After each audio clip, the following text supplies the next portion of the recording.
Kabar mengejutkan publik. Nova Arianto resmi kembali ke timnas senior. Dampingi John Herman. Kepastian ini menjadi angin segar bagi para pemain dan jutaan supporter setia timnas Indonesia. Ala mode Sintayong disetel ulang Yong, ujar netizen. Bikin heboh, Luke Vickery, Cristiano Ronaldo muda yang mengaku dihubungi John Herman untuk bela timnas Indonesia. Dikenal memiliki kecepatan, teknik olah bola yang tajam, serta naluri mencetak gol yang tinggi, membuat John Herman langsung gaet Vickery ke skuad Garuda Muda. Top Marco top memang Pak Marji.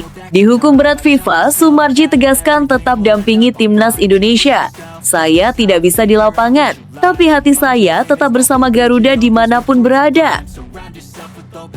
Sinyal kuat naturalisasi. Ilyas Alhaf, winger keturunan Solo yang satu tim dengan Arhan Pratama, siap tambah daya ledak timnas? Simak fakta selengkapnya berikut ini.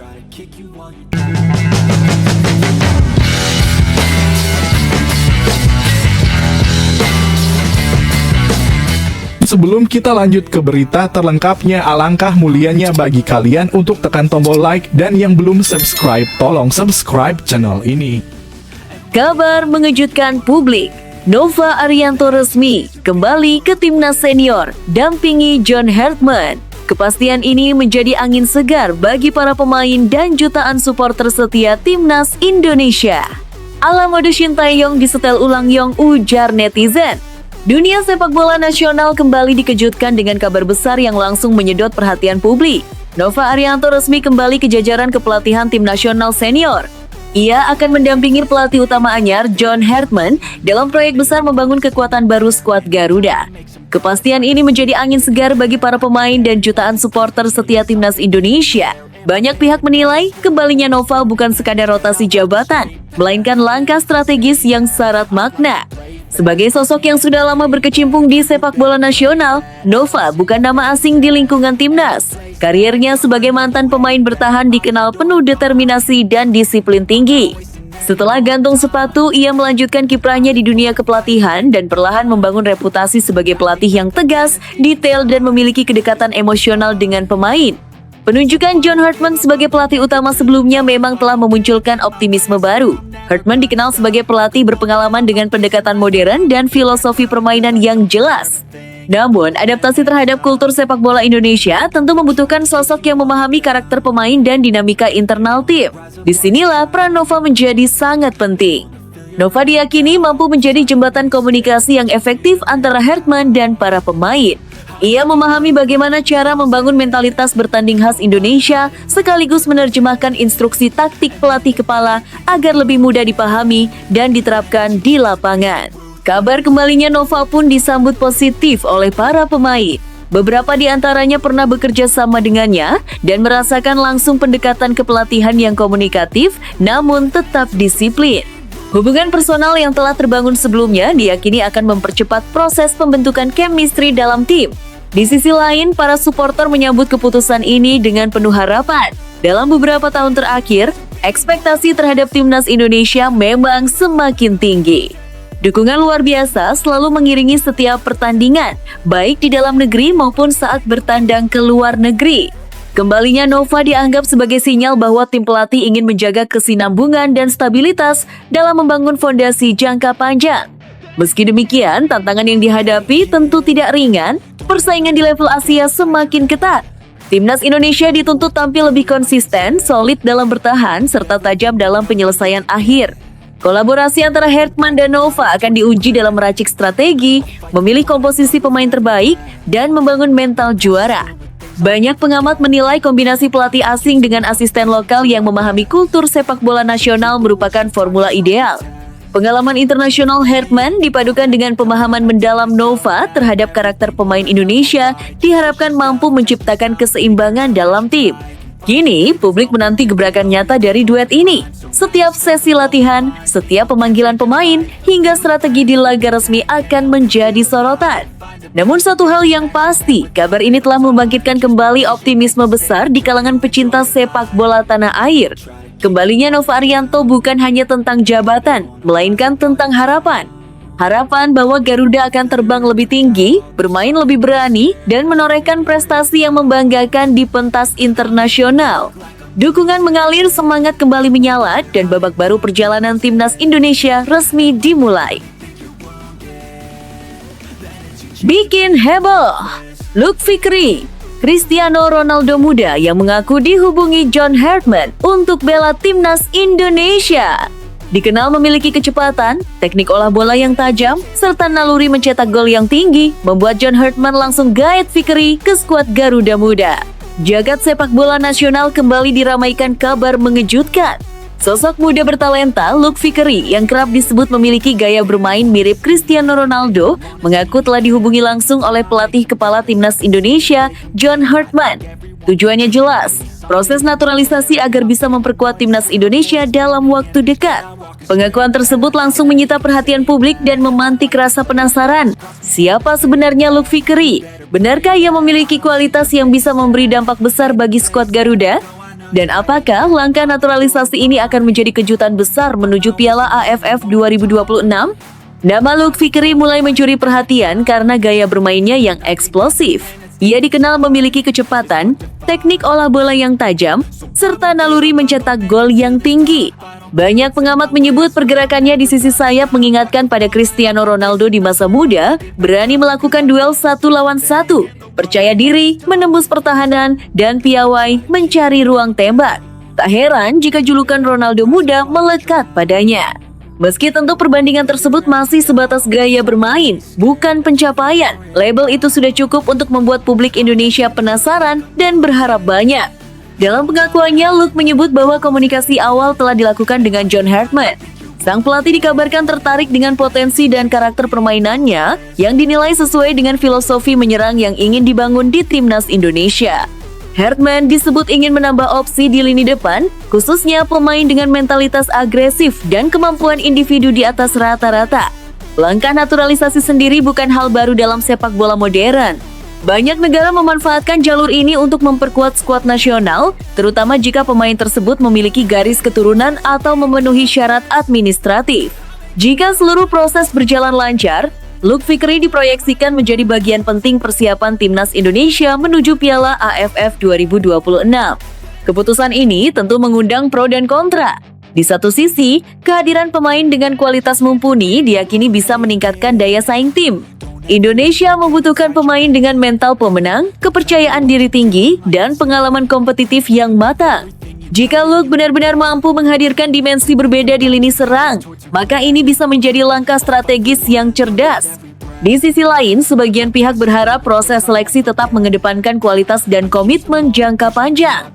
Naturalisasi bukan sekadar formalitas administrasi, tetapi juga soal dedikasi membela merah putih. Publik tentu ingin melihat pemain yang benar-benar memiliki rasa bangga dan tanggung jawab saat mengenakan lambang Garuda di dada. Dari sisi teknis, kehadiran Luke Fikri berpotensi memperkaya variasi taktik. Dengan kemampuan bermain di sayap maupun sebagai penyerang kedua, ia bisa menjadi solusi saat tim menghadapi lawan dengan pertahanan rapat. Kecepatannya dalam melakukan transisi dari bertahan ke menyerang juga sejalan dengan tren sepak bola modern yang mengandalkan serangan balik cepat. Piala AFF 2026 sendiri dipandang sebagai momentum penting bagi timnas Indonesia untuk membuktikan konsistensi dan ambisi juara. Setelah beberapa edisi terakhir menunjukkan peningkatan performa, publik tentu berharap trofi akhirnya bisa dibawa pulang. Jika Luke benar-benar bergabung, ia berpotensi menjadi salah satu kartu kejutan dalam skuad. Namun semua itu masih bergantung pada kelancaran proses administrasi dan keputusan akhir federasi. Komunikasi yang sudah terjalin antara Luke dan John Hartman menjadi sinyal awal yang kuat, tetapi tahapan resmi tetap harus dilalui sesuai regulasi yang berlaku. Kini, sorotan publik tertuju pada perkembangan selanjutnya. Apakah Luke Fikri benar-benar akan mengenakan seragam merah putih? Apakah Ronaldo muda ini mampu menjawab ekspektasi besar supporter Indonesia? Satu hal yang pasti, kabar ini telah membangkitkan antusiasme dan rasa penasaran. Jika proses naturalisasi berjalan mulus, Piala AFF 2026 bisa menjadi panggung pembuktian bagi Luke Fikri sekaligus babak baru dalam perjalanan timnas Indonesia. Garuda mungkin saja sedang bersiap menyambut bintang baru di lini serang dan publik tak sabar menantikannya. Top Marco Top memang Pak Marji. Dihukum berat FIFA, Sumarji tegaskan tetap dampingi timnas Indonesia. Saya tidak bisa di lapangan, tapi hati saya tetap bersama Garuda dimanapun berada. Kabar mengejutkan datang dari dunia sepak bola nasional. Sosok yang selama ini dikenal dekat dengan para pemain dan menjadi figur penting di balik layar timnas Soemarji harus menerima hukuman berat dari FIFA. Namun alih-alih mundur atau menjauh, ia justru menegaskan komitmennya untuk tetap mendampingi timnas Indonesia meski tidak lagi bisa berada di dalam lapangan. Keputusan FIFA tersebut sontak mengundang perhatian publik. Banyak yang bertanya-tanya bagaimana dampaknya terhadap stabilitas tim. Apakah kehadiran Soemarji masih bisa dirasakan para pemain jika ia tak lagi berada di sisi lapangan? Namun dengan tegas ia menjawab keraguan itu. Saya tetap dampingi tetapi tidak bisa di dalam lapangan, ujarnya mantap. Kalimat tersebut sederhana, tetapi syarat makna. Bagi Soemarji, mendampingi timnas bukan sekadar berdiri di tepi lapangan atau memberi instruksi teknis. Lebih dari itu, ia merasa memiliki tanggung jawab moral untuk terus menjaga kekompakan, mentalitas, dan semangat juang skuad Garuda. Di tengah situasi yang tak mudah, Soemarji juga menunjukkan optimisme tinggi terhadap masa depan timnas Indonesia di bawah kepemimpinan pelatih baru, John Hertman. Ia yakin periode kepelatihan Hertman akan membawa perubahan signifikan bagi perkembangan tim. Saya yakin periode kepelatihan John Hertman akan menjadikan timnas Indonesia lebih baik, tegasnya. Keyakinan tersebut bukan tanpa alasan. Hertman dikenal sebagai pelatih yang memiliki visi kuat dalam membangun karakter tim, disiplin taktik, serta mental juara. Dengan pengalaman internasional yang mumpuni, ia diharapkan mampu membawa warna baru dalam permainan Indonesia lebih terstruktur, lebih berani, dan lebih kompetitif di level Asia bahkan dunia. Soemarji melihat momentum ini sebagai titik balik. Hukuman yang ia terima tidak membuatnya patah semangat. Sebaliknya, ia menjadikan situasi tersebut sebagai pembuktian bahwa dukungan terhadap timnas tidak bergantung pada posisi fisik di lapangan, melainkan komitmen dan dedikasi. Para pemain pun diyakini tetap merasakan dukungan tersebut. Sosok Soemarji selama ini dikenal sebagai figur yang mampu menjadi jembatan antara manajemen dan pemain. Kehadirannya di ruang ganti, dalam rapat internal, hingga dalam momen-momen krusial pertandingan, seringkali menjadi penenang sekaligus penyemangat. Kini, meski ruang geraknya terbatas akibat sanksi, perannya diyakini tetap vital di balik layar. Ia akan terus memberi masukan strategis, menjaga komunikasi internal, serta memastikan seluruh elemen tim berjalan selaras dengan visi besar yang sedang dibangun. Publik tentu berharap situasi ini tidak mengganggu fokus timnas Indonesia yang tengah berjuang di berbagai kompetisi internasional. Justru sebaliknya, tantangan ini bisa menjadi pemicu solidaritas yang lebih kuat. Dalam sepak bola, tekanan seringkali melahirkan kekuatan baru. Dukungan supporter pun menjadi faktor penting. Di tengah dinamika yang terjadi, kepercayaan kepada tim dan jajaran pelatih harus tetap terjaga. Apalagi dengan hadirnya era baru bersama John Hertman yang diharapkan mampu membawa Indonesia melangkah lebih jauh di panggung internasional. Soemarji menutup pernyataannya dengan pesan penuh semangat. Ia mengajak semua pihak untuk tetap bersatu, fokus pada tujuan besar, dan tidak terpecah oleh situasi yang ada. Baginya, timnas Indonesia adalah simbol kebanggaan bangsa yang harus dijaga bersama. Hukuman dari FIFA memang menjadi babak yang tidak mudah, namun dari sinilah karakter diuji. Dan melalui sikap tegas serta optimisme yang ia tunjukkan, Soemarji membuktikan satu hal, dedikasi tidak bisa dihentikan oleh batasan fisik. Kini, publik menanti babak baru perjalanan timnas Indonesia dengan dukungan penuh dari belakang layar dan kepemimpinan pelatih yang diyakini membawa perubahan. Harapan akan masa depan yang lebih cerah tetap menyala. Karena pada akhirnya, Garuda tidak pernah terbang sendirian. Sinyal kuat naturalisasi. Ilyas Al-Haf, winger keturunan Solo yang satu tim dengan Arhan Pratama, siap tambah daya ledak timnas? Simak fakta selengkapnya berikut ini. Isu naturalisasi kembali menghangat di jagat sepak bola nasional. Kali ini, nama Ilyas Al-Haf mencuri perhatian. Winger lincah berdarah Solo itu disebut-sebut berpeluang besar dinaturalisasi untuk memperkuat timnas Indonesia. Kedekatannya dengan Arhan Pratama, rekan setimnya di Bangkok United, menjadi salah satu faktor yang memantik spekulasi. Bukan sekadar isu tanpa dasar, peluang ini semakin menarik karena performa Al-Haf yang konsisten sebagai winger dengan naluri gol tajam, kecepatan, kelincahan, serta insting mencetak gol yang ia miliki, membuat banyak pengamat menilai ia bisa menjadi solusi atas kebutuhan timnas Indonesia di sektor penyerangan. Kedekatan Al-Haf dan Arhan di level klub menjadi sorotan tersendiri. Bermain dalam satu tim membuat keduanya sudah memahami karakter masing-masing di lapangan. Chemistry yang terbangun di Bangkok United dinilai bisa menjadi modal berharga jika keduanya berseragam merah putih bersama. Arhan sendiri dikabarkan optimistis bahwa Al-Haf memiliki kualitas untuk membantu timnas tampil lebih tajam. Dalam beberapa kesempatan, lini depan Indonesia memang kerap menjadi bahan evaluasi. Kreativitas sudah mulai terbangun, aliran bola semakin rapi. Namun, efektivitas di sepertiga akhir lapangan masih perlu ditingkatkan. Kehadiran winger dengan feeling gol kuat seperti Al-Haf diyakini mampu memberikan dimensi berbeda. Sebagai pemain yang tumbuh di lingkungan sepak bola Eropa, Al-Haf dikenal memiliki disiplin taktik dan etos kerja tinggi. Ia tidak hanya piawai dalam menyerang, tetapi juga aktif membantu pertahanan saat dibutuhkan. Kemampuannya membaca ruang dan melakukan penetrasi dari sisi sayap membuatnya berbahaya bagi lini belakang lawan. Darah keturunan Solo yang mengalir dalam dirinya pun menjadi nilai emosional tersendiri. Jika proses naturalisasi benar-benar terrealisasi, Al-Haf bukan hanya datang sebagai pemain tambahan, tetapi juga sebagai sosok yang memiliki ikatan dengan Indonesia.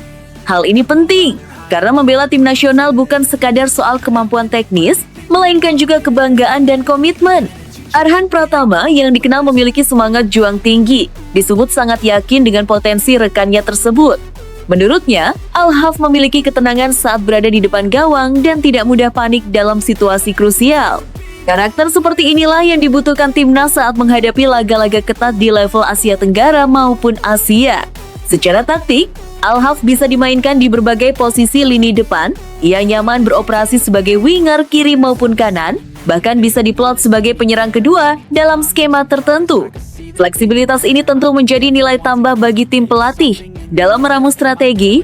Meski demikian, proses naturalisasi tentu tidak sesederhana wacana.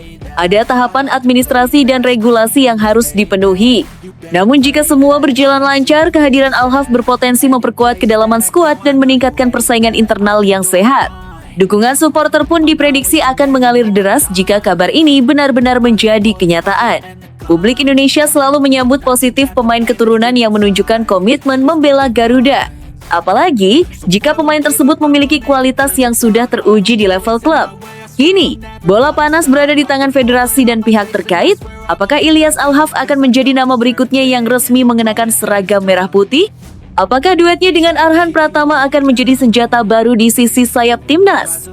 Satu hal yang pasti, isu ini telah membangkitkan rasa penasaran dan optimisme. Jika benar terwujud, lini depan timnas Indonesia berpotensi tampil lebih tajam, lebih variatif, dan lebih berbahaya. Dan mungkin saja, dari sisi sayap, harapan baru itu akan lahir membawa Garuda terbang semakin tinggi di kancah internasional.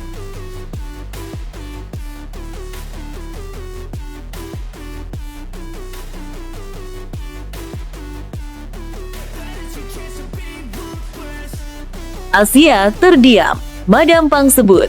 Sangat fantastis, timnas futsal Indonesia tumbangkan Jepang, taklukkan Iran, dan mengubah peta kekuatan Asia.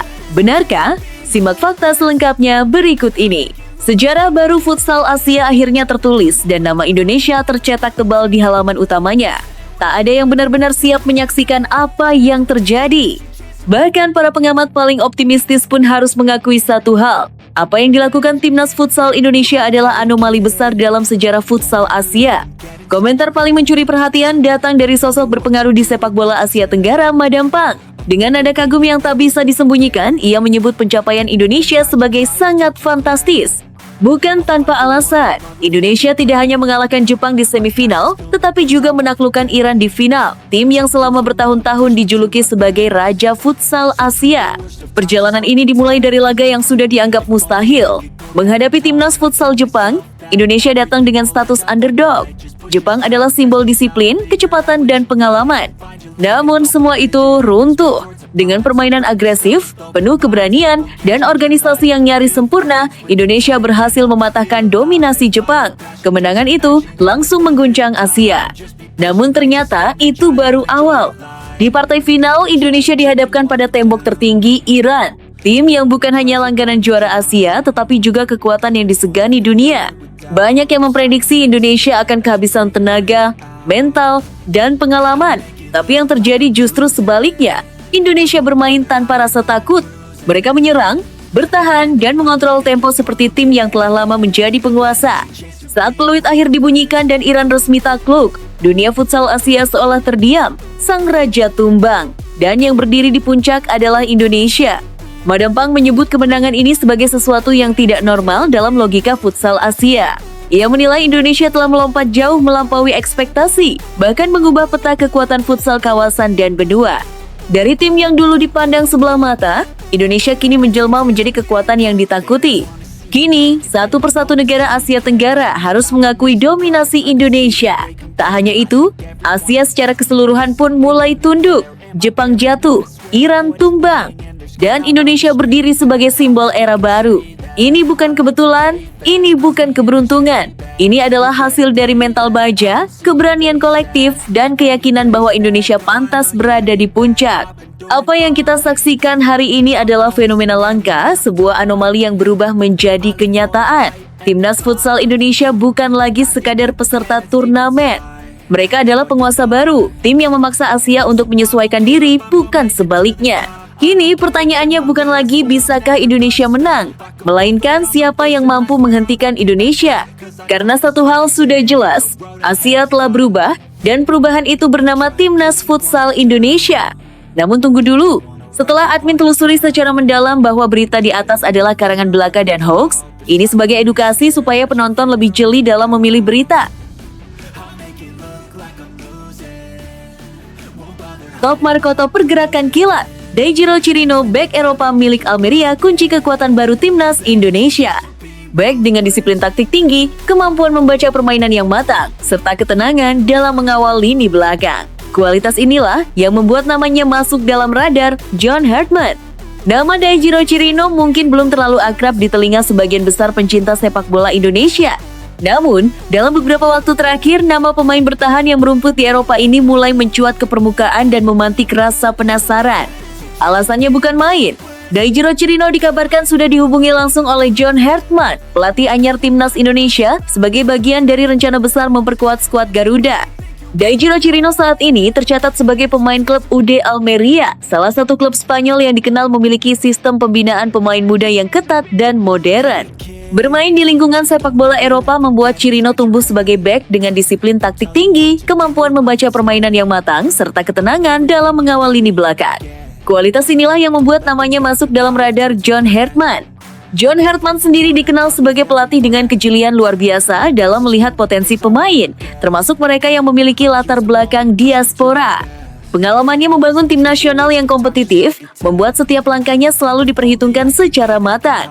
Ketika Hartman mulai menjalin komunikasi dengan Daijiro Chirino, itu menjadi sinyal kuat bahwa Timnas Indonesia sedang dipersiapkan menuju level yang lebih tinggi. Daijiro disebut-sebut memiliki darah keturunan Indonesia yang membuka peluang besar untuk menjalani proses naturalisasi. Jika proses ini berjalan lancar, Indonesia berpotensi mendapatkan bek dengan standar Eropa, sesuatu yang selama ini masih menjadi titik lemah Timnas. Dalam beberapa turnamen internasional, Garuda kerap kesulitan menghadapi lawan yang kuat secara fisik dan cepat dalam transisi.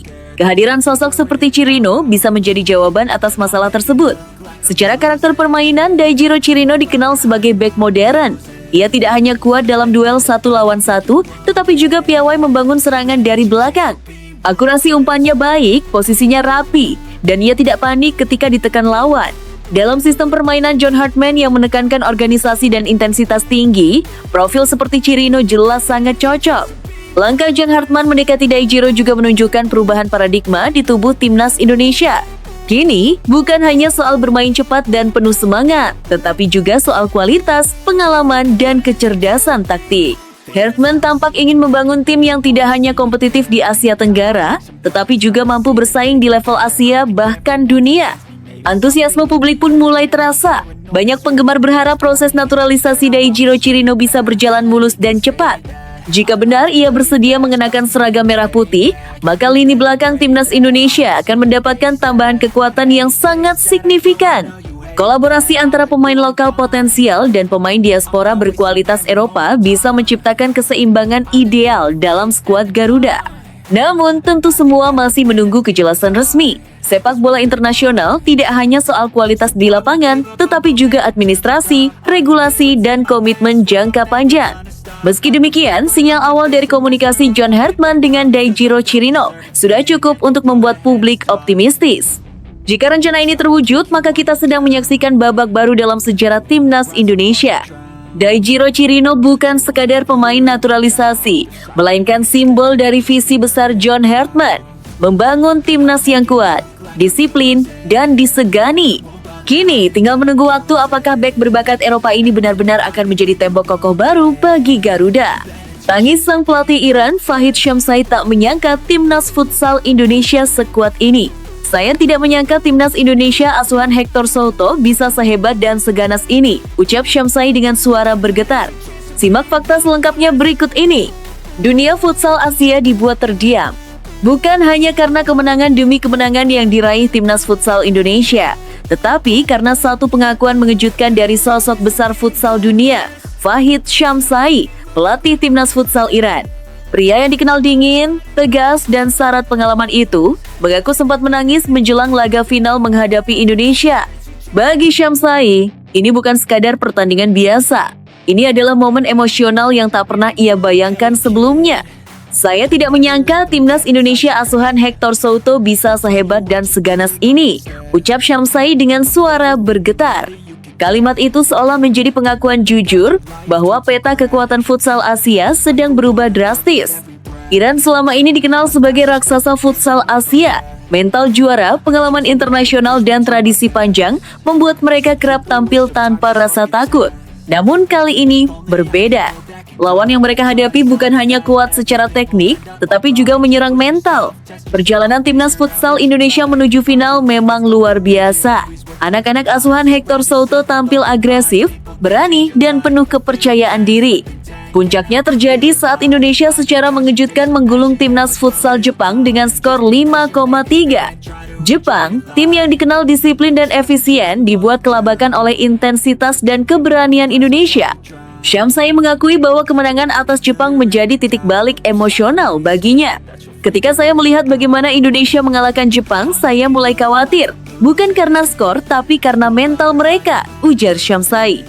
Menurutnya, timnas Indonesia bukan hanya bermain untuk menang, tetapi bermain dengan keyakinan bahwa mereka memang pantas menang. Mental seperti itulah yang selama ini menjadi ciri khas Iran, dan kini ia melihatnya justru ada pada Indonesia. Di ruang ganti, menjelang final, Shamsai bahkan mengaku sempat terdiam lama. Ia memikirkan bagaimana tim yang dulu dianggap kuda hitam kini menjelma menjadi monster lapangan. Saya menangis bukan karena takut kalah, tetapi karena saya sadar futsal Asia sedang melahirkan kekuatan baru, ungkapnya jujur. Nama Hector Souto pun menjadi sorotan utama. Pelatih asal Spanyol itu dinilai berhasil menanamkan filosofi bermain modern, cepat, agresif, dan tanpa rasa inferior. Para pemain Indonesia bermain seolah tak memiliki beban sejarah, justru menjadikan tekanan sebagai bahan bakar. Yang paling membuat Iran waspada adalah keberanian Indonesia dalam mengambil risiko. Mereka tidak menunggu lawan melakukan kesalahan, mereka memaksa lawan melakukan kesalahan. Indonesia tidak bermain seperti tim Asia Tenggara. Mereka bermain seperti tim Eropa atau Amerika Selatan, tambah Shamsai. Final pun menjadi laga yang syarat emosi dan makna, bukan hanya soal trofi, tetapi soal pengakuan. Jika Indonesia mampu mempertahankan mental baja yang mereka tunjukkan, maka bukan tidak mungkin sejarah baru akan tercipta. Tangisan Fahid Shamsai menjadi simbol bahwa timnas futsal Indonesia kini bukan lagi tim yang dipandang sebelah mata. Mereka adalah ancaman nyata, dan dunia mulai menyadarinya. Satu hal yang pasti, sebelum peluit final dibunyikan, Indonesia sudah menang satu hal, rasa hormat dari sang raksasa Asia. Manchester United intai Kalulu, Juventus siap mati-matian pertahankan bek andalannya. Manchester United dikabarkan memantau perkembangan Pierre Kalulu yang tengah dipinjamkan ke Juventus dari AC Milan. Bek berusia 25 tahun itu masuk radar setan merah untuk bursa transfer musim panas 2026. Bahkan laporan menyebut pemandu bakat telah disiapkan untuk mengawasinya. Kalulu tampil impresif sejak merapat ke Juventus. Namun, situasi finansial membuat si nyonya tua berpotensi kesulitan menandingi tawaran klub-klub Liga Inggris, baik dari sisi biaya transfer maupun gaji. United pun tidak sendirian. Aston Villa dan Tottenham Hotspur juga dikabarkan berminat. Villa memiliki daya tarik karena berpeluang tampil di Liga Champions musim 2026-2027. Sementara Spurs tengah terpuruk di papan bawah dan baru berpisah dengan Thomas Frank, situasi yang bisa memengaruhi keputusan sang pemain. Di sisi lain, kebutuhan United cukup mendesak. Lini belakang masih mengandalkan Harry Maguire dan Lisandro Martinez, sementara Matthijs De Ligt cedera dan Leny Yoro belum konsisten. Menurut Anda, apakah Kalulu cocok memperkuat Manchester United atau justru Juventus mampu mempertahankannya? Tulis pendapat Anda di kolom komentar.